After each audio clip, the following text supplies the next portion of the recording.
Right now, if you sell your home in Canada, the profit from that sale is exempt from the capital gains tax.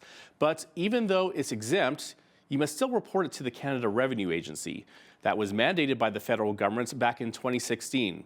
The Canadian Taxpayers Federation, however, is concerned that that exemption might change in the future and wants all party leaders to say publicly whether they're for it or against it. Chris Sims is the Alberta director for the CTF, and she joins me now. So, Chris, why is the CTF raising this concern now? What we're concerned about here is that the Liberal government has put out a lot of feelers. They've sent out an awful lot of signals that they want to create a new home equity tax, okay? And what that would do is that would then tax people on the sale of their nest egg. And we know that a lot of folks are counting on the sale of their home when they get older to pay for their essentials that they're going to need when they're an older person. And so that would be a massive hit, especially to the baby boomer generation. And so we're really trying to flag this down as a concern. Also, if you're trying to make houses more affordable, taxes will not make things more affordable. Because of course, then if you nail people with a home equity tax on the sale of their home, they're likely just going to add that amount to the listing price.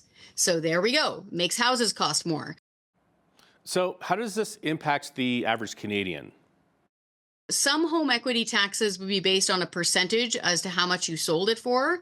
So we did have an old home equity tax calculator, but because prices have changed so much over the years, it really does fluctuate. But in many cases, I've read a lot of these reports, we're talking anywhere around $10,000, $20,000, depending on the value of the house. Say if you bought in the 1980s or the 90s and you sold now and you bought in a place like goodness around Vancouver, like a suburb around Vancouver or one of those areas of the 905 around Toronto, you're looking at a really hefty home equity tax bill. Wow, yeah, I can't even imagine. So, Chris, what do you want to hear from the party leaders? We want every party leader to say, if I am elected Prime Minister, I will get rid of the reporting requirement on the sale of your primary residence, your house, with the CRA. I'm going to axe that directly from the documents. No more having to tell the federal government if and when you sold your house and how much money you made on it. That is not going to be here. That was Chris Sims, Alberta Director for the Canadian Taxpayers Federation, joining us from Lethbridge.